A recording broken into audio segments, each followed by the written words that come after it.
इस वीडियो में हम पढ़ेंगे about peptic ulcers and Nobel prize. बहुत सारे सालों से जो साइंटिस्ट थे वो ये सोचते थे कि जो पेप्टिक अल्सर होता है, जिससे कि एसिडिटी होती है और उससे रिलेटेड जो दर्द होता है हमें, और ब्लीडिंग भी होती है हमारे स्टमक में या ड्यूडेनम में, तो वह लाइफस्टाइल के कारण होती है। लाइफस्टाइल उसके पीछे, हमारा जीवन शैली जो है हमारी, उस वह इसके पीछे कारण है।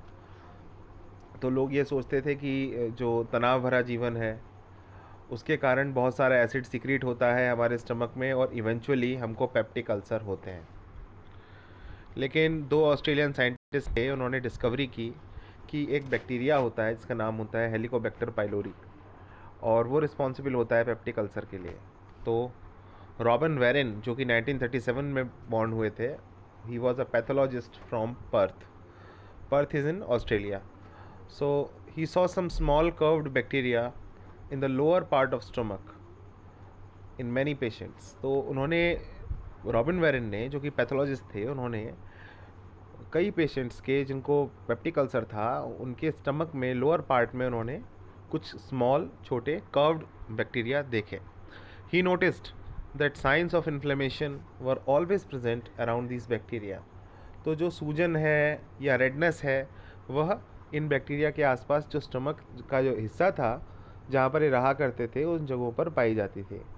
इसके बाद बैरी मार्शल ने, जो कि 1951 में बॉर्न थे, he was a young clinical fellow and he became interested in Warren's finding.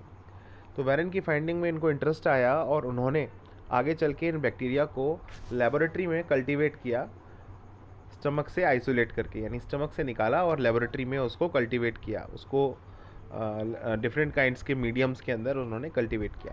तो in treatment studies Marshall and Warren showed that patients could be cured of peptic ulcer only when the bacteria were killed off from the stomach. तो इन्होंने ये दिखाया, prove किया अपनी studies से कि अगर इन बैक्टीरिया को किल कर दिया जाए, यानी बैक्टीरियम पाइलोरी, हेलिकोबैक्टर पाइलोरी को अगर किल करा जाए, तो जो पेशेंट्स हैं उनका जो पेप्टिक अल्सर है वो ठीक किया जा सकता है।